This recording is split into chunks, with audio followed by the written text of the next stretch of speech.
Hello everyone. Hearty greetings from Adyar on this auspicious occasion of full moon of Vesak, also known as Buddha full moon.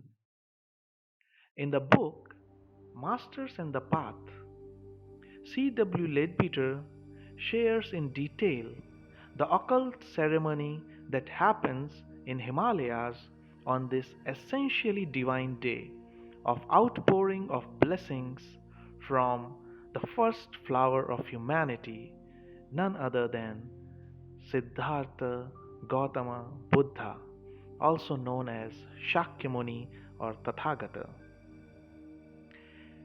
In connection with this visit of his, with this annual visit of his, and quite apart from its tremendous esoteric significance, there is an exoteric ceremony which is performed on the physical plane. The ceremony is widely known among the Buddhists of Central Asia, and it is spoken of as the appearance of the shadow or reflection of the Buddha. All members of the Great White Brotherhood, except the king himself, that is Sanat Kumara, and his three disciples, that is the three Pratyek Buddhas, usually attend this ceremony, and there is no reason why any of our earnest Theosophical members should not be present at it in their astral bodies. So, those to whom the secret has been confided usually try so to arrange matters as to put their physical bodies to sleep or in meditation an hour or so before the exact moment of full moon, and to be undisturbed until about an hour after it, going to sleep or meditation with the will to be present at this ceremony. The place selected is a small plateau surrounded by low hills, which lies on the northern side of the Himalayas, not far from the frontier of Nepal, and perhaps about 400 miles west of the city of Lhasa. This little plain is roughly oblong in shape, its length being perhaps a mile and a half and its breadth rather less. The ground slopes slightly downwards from south to north and is mostly bare and stony, though in some places covered with coarse, wiry grass and raw, scrubby vegetation. A stream runs down part of the west side of the plateau, crosses its northwest corner, and escapes about the middle of the north side through a pine-clothed ravine, eventually reaching a lake which is visible at a distance of some miles. The surrounding country seems wild, uninhabited, and there are no buildings in sight except a single ruined stupa with two or three huts beside it, on the slope of one of the hills on the eastern sides of the plain. About the center of the southern half of the plain lies a huge block of greyish white stone, veined with some glittering substance, an altar-like block, perhaps 12 feet in length by 6 feet wide, and standing about 3 feet out of the ground. The ceremony starts about half an hour before the moment of full moon, at a signal given by the Maha. The members of the Brotherhood draw together in an open space in the center of the plain to the north of the great altar of stone, and arrange themselves in three deep, large circles, as you can see in the images, all facing inwards. The outermost circle being composed of the younger members of the Brotherhood, and the greater officials occupying certain points in the innermost circle. At this point, some verses from the Buddhist scriptures are chanted in Pali language. And as the voices die down into silence, the Lord Maitreya materializes in the center of the circle, as you can see by a dot in the image, holding in his hands the rod of power. This wonderful symbol, the rod of power, as you can see in the image, is in some way a physical center or fulcrum for the forces poured forth by the planetary Logos, and was magnetized by him millions of years ago, when at first he set the human life wave in motion around our chain of globes. We are told that it is the physical sign of the concentration of the attention of the Logos, and that it is carried from planet to planet as that attention shifts, and that wherever it is, that is for a moment the central theater of evolution, and that when it leaves that particular planet for the next, in this case, when it leaves our Earth will sink into comparative inertia. On his materialization, in the center of the circle, all the adepts and initiates bow gravely towards him, and another verse is chanted. After these, still intoning verses, the inner rings divide into 8 parts, so as to form a cross within the outer circle, the Lord Maitreya still remaining at the center. At the next movement of this stately ritual, the cross becomes a triangle, the Lord Maitreya moving forward so as to stand at its apex, and therefore close to the altar stone. Upon that altar, in the open space left in front of the golden bowl, the Lord Maitreya reverently lies the rod of power, while behind him the circle changes into a rather involved carved figure, so that all are facing the altar. At the next change, the carved figure becomes a reverse triangle, so that we have a representation of the well-known sign of the Theosophical Society, though without its encircled snake. This figure in turn results into the 5-pointed star. The Lord Maitreya, being still at the southern point nearest the altar stone, and the other great officials or chohans at the 5 pins where the lines intersect. When the seventh and final stage is reached, in the form of a 5-pointed star, as you can see on screen, the chanting ceases, and after a few moments of solemn silence, the Lord Maitreya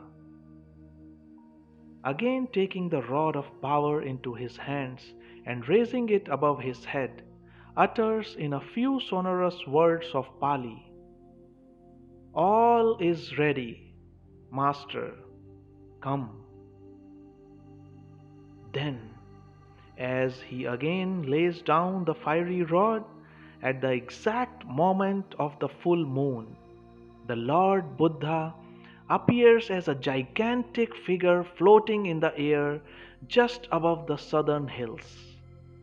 The members of the Brotherhood bow with joined hands, and the multitude behind them fall on their faces and remain prostrate, while the others sing the three verses which were taught by the Lord Buddha himself during his earth life to the schoolboy Chatta. Before his death, Lord Buddha gave him the mantra. And what mantra was that? The Lord Buddha, the sage of the Sakyas, is among mankind the best of teachers. He has done that which was to be done and has crossed to the other shore, that is Nirvana. He is filled with strength and energy. Him, the Blessed One, I take for my guide. That is, in other words, Buddham Sharanam Gacchami. Second, the truth is non-material. It brings freedom from passion, desire, and sorrow. It is free from all stain. It is sweet, plain, and logical. This truth, this law, this Dhamma, I take as my guide. Dhammam Sharanam Gacchami. Whatever is given to the 8 kinds of the noble ones who in pairs form the 4 grades who know the truth verily brings great reward. This brotherhood, this Sangha of the noble ones I take as my guide. Sangham Sharanam Gacchami.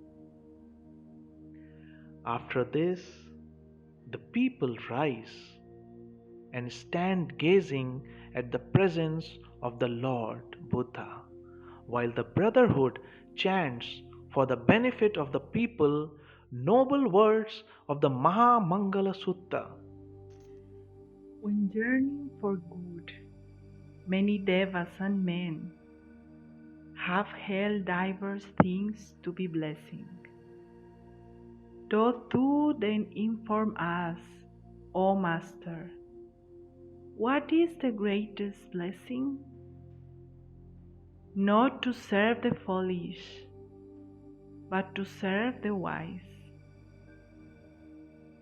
To honor those worthy of honor.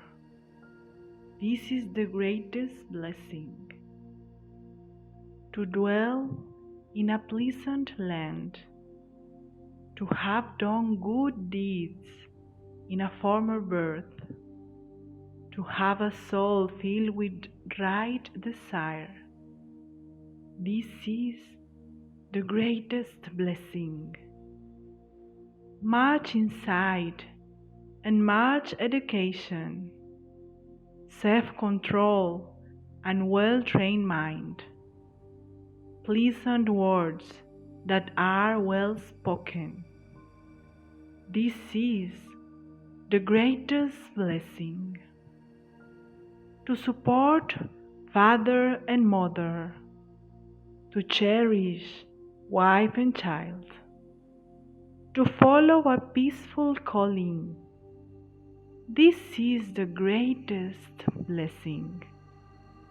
To bestow alms and live righteously, to give help to one's kindred, to do deeds which cannot be blamed. This is the greatest blessing. To abhor and cease from sin, to abstain from strong drink, not to be weary in well-doing, reverence and loneliness, contentment and gratitude, the hearing of the law at due seasons. This is the greatest blessing. To be long suffering and meek, to associate with the tranquil, religious talk at due seasons. This is the greatest blessing. Self-restraint and purity, the knowledge of the four great truths, the realization of nirvana. This is the greatest blessing. Beneath the stroke of life's changes, the soul that stands unshaken, passionless, unsorrowing, secure. This is the greatest blessing. Invincible on every side is he who acted thus. On every side he walks in safety, and his is the greatest blessing. When the Maha Mangala Sutta is finished, the Lord Maitreya takes the golden bowl of water from the altar stone and holds it above his head for a few moments, while the multitude behind, who have also provided themselves with vessels filled with water, follow his example. As he replaces it on the altar stone, another verse is chanted. He is the Lord, the saint who is perfect in knowledge, who possesses the 8 kinds of knowledge and has accomplished the 15 holy practices, who has come the good journey which led to the Buddhahood, who knows the 3 worlds, the unrivaled, the teacher of gods and men, the Blessed One, the Lord Buddha.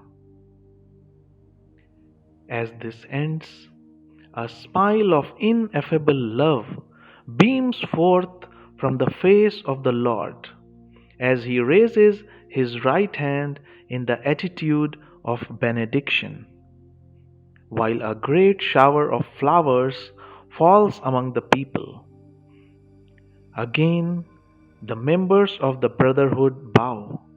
Again, the crowd prostrates itself, and the figure slowly fades out of the sky, while the multitude relieves itself in shouts of joy and praise. The members of the Brotherhood come up to the Lord Maitreya in the order of their admission, and each sips the water in the golden bowl, and the people also sip theirs, taking the remainder home in their quaint leather bottles as holy water to drive away all evil influences from their houses, or perhaps even to cure the sick. Then the vast company breaks up with mutual congratulations, and the people bear away to their far distant homes an ineffaceable memory of the wonderful ceremony in which they have taken part. Buddham Saranam Gacchami, Dhammam Saranam Gacchami, Sangham Saranam Gacchami. Buddham Saranam Gacchami, Dhammam Saranam Gacchami, Sangam Saranam Gacchami. Buddham Saranam Gacchami. Dhammam Saranam Gacchami. Sangam Saranam Gacchami.